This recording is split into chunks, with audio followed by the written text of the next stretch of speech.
Assalamualaikum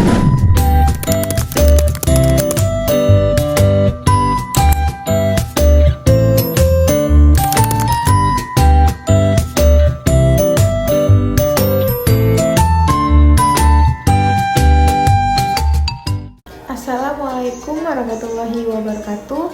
Perkenalkan, nama saya Nita Eka Wahyuni dengan NIM 211020001.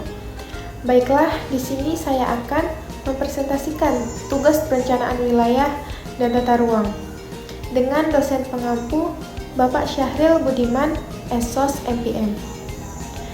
Dari materi kemarin, setelah saya pahami dan saya baca dari beberapa buku, ada terdapat penjelasan tentang perencanaan wilayah dan tata ruang, yaitu merupakan suatu proses yang sangat penting dalam mengelola dan mengatur penggunaan ruang secara efisien. Mengapa kita perlu melakukan perencanaan tata ruang ini? Karena para perencana wilayah dan kota percaya bahwa menata ruang merupakan salah satu cara mengatasi isu-isu yang dihadapi wilayah dan kota. Lalu, alasan kenapa kita perlu merencanakan wilayah dan kota, yaitu karena di dunia ini biasanya ada terdapat pro dan kontra. Demikian pula terkait perencanaan wilayah dan kota, pasti ada yang setuju dan tidak setuju dilakukannya perencanaan tersebut. Pihak yang tidak setuju mempunyai alasan antara lain, yaitu seperti pemerintah tidak boleh mencampuri pasar atau perekonomian setempat. Pemerintah harus membiarkan mekanisme pasar bekerja dengan sendirinya. Terkait dengan ini, penataan ruang wilayah dan kota dianggap mempunyai potensi untuk mencampuri perekonomian lokal dan mengganggu mekanisme pasar. Contohnya seperti bila pemerintah menetapkan suatu kawasan menjadi kawasan hijau atau resapan air, maka nilai lahan kawasan tersebut menurun menjadi jauh lebih murah daripada sebelumnya. Demikian pula, sebaliknya bila suatu lahan ditetapkan menjadi daerah perdagangan, maka lahan tersebut biasanya akan naik harganya. Lalu, pihak yang pro penataan ruang mempunyai alasan bila ruang wilayah dan kota tidak ditata oleh pemerintah, maka antara lain dapat timbul kekacauan dan konflik antar pengguna lahan. Contohnya yaitu seperti suatu lahan dipakai untuk perumahan dan daerah sebelahnya dipakai untuk industri yang mengeluarkan asap dan limbah buangan yang mengganggu lingkungan hunian. Maka berpotensi menimbulkan konflik di masyarakat. Selain itu, menurut pihak yang pro, penataan ruang, rencana wilayah dan kota dapat dipakai untuk mengatasi berbagai isu yang dihadapi wilayah dan kota. Seperti antara lain, isu kesenjangan perkembangan kesejahteraan antar bagian wilayah. Mekanisme pasar oleh pihak pro penataan ruang dianggap tidak sempurna, dapat menimbulkan penindasan oleh kelompok yang kaya terhadap kelompok yang miskin.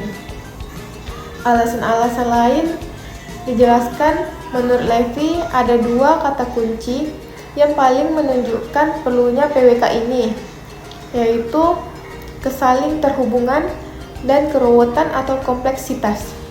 Contoh kesaling terhubungan adalah pada lahan kosong dibangun perguruan tinggi, maka dari lahan tersebut akan muncul lalu lintas, disusul dengan timbulnya berbagai fasilitas mendukung atau pondokan mahasiswa dan sebagainya di sekitarnya.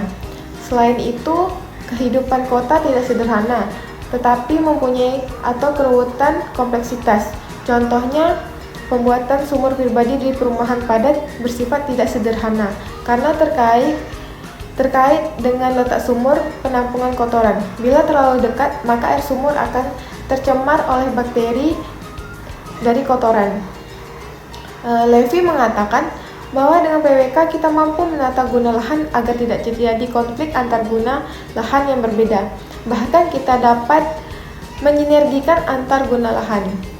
Dengan PWK kita juga dapat merencanakan penempatan sejumlah fasilitas yang diperlukan masyarakat. Dengan PWK kita juga dapat menghindarkan bahaya bagi masyarakat kota antara lain seperti kebakaran, wabah penyakit, dan sebagainya. Antara lain dengan mengatur ruang kota dan kebersihannya. Lalu, menata ruang kota dan wilayah dapat menimbulkan 3 kemungkinan akibat dari lintas kegiatan atau guna lahan yang berbeda tapi berdekatan atau bertetangga, yaitu seperti pertama, dapat saling mendukung atau menguatkan, kedua, dapat saling melemahkan dan menimbulkan konflik, dan yang ketiga, tidak saling berinteraksi, yang hal ini jarang terjadi. Terkait dengan 3 macam kemungkinan tersebut, maka para perencana perlu mengenal dan memahami berbagai macam kegiatan atau guna lahan yang bila berdekatan akan saling memperkuat atau melemahkan. Melalui suatu rencana tata ruang, pemerintah menata lokasi kegiatan agar terjadi kehidupan wilayah atau kota yang harmonis dan mampu mencapai tujuan yang ingin dicapai. Kegiatan yang saling mendukung dapat didekatkan atau diberi penghubung yang relatif lancar, cepat, dan murah. Penghubung dapat berupa transportasi atau jalan angkutan, telekomunikasi, dan sebagainya. Alasan lain bahwa kita perlu hati-hati dalam menata ruang adalah karena ruang wilayah dan kota merupakan sumber daya yang terbatas pasokannya. Ketersediaan ruang bukan tidak terbatas, tapi ada batasnya. Perencana perlu memahami keterbatasan ruang, juga peraturan perundang-undangan yang mengatur kepemilikan ruang, wilayah, dan kota. Baiklah, sekian presentasi dari saya.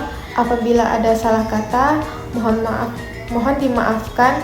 Saya tutup dengan Assalamualaikum warahmatullahi wabarakatuh.